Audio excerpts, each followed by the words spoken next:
Now, the campaign that was held to shut down Exhibit B in London was ongoing leading up to opening night. Were you expecting all of these protesters to be there on opening night?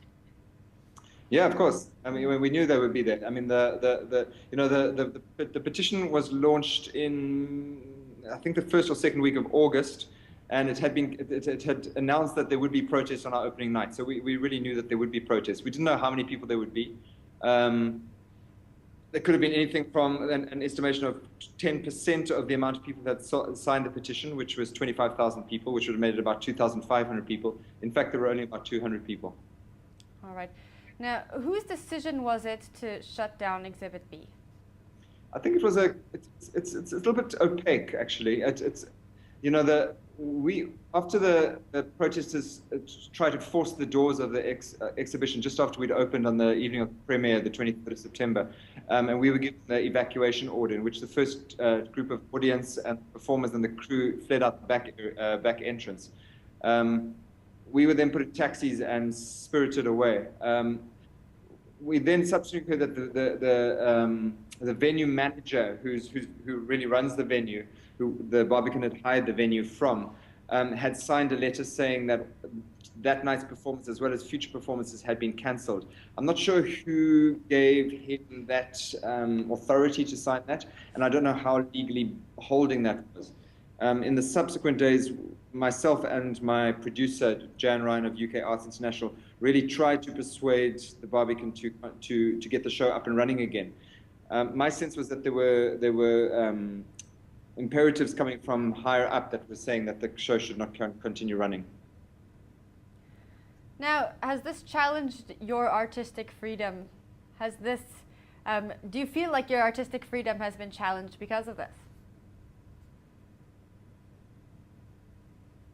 Yeah, but of course, I was commissioned to put on a work that was stopped from being performed. So of course it's been challenged. I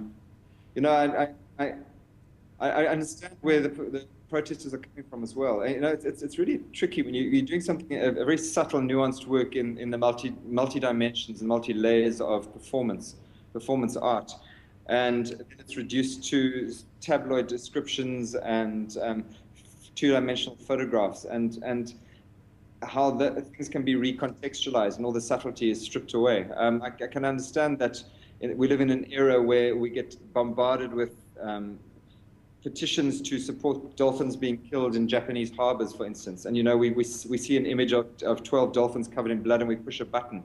In the same way, you can see an image of a woman with a chain around her neck, a black woman, and you hear that it's a piece on racism or a piece that is racist directed by a white South African artist.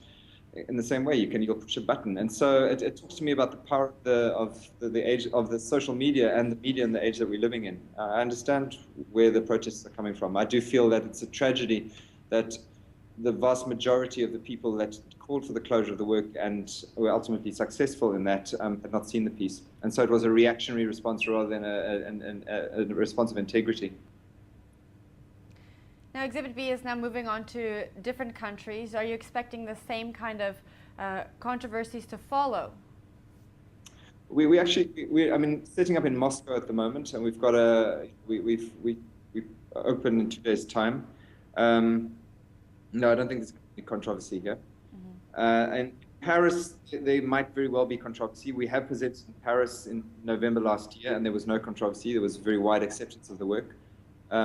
Wait to hear. What it also speaks to me about is the need to engage with communities about what we're doing. Again, it's where you've got so much negative perception around the work now. I really need to go in and the presenters do too, into their local communities and say, well, these are the intentions behind the work.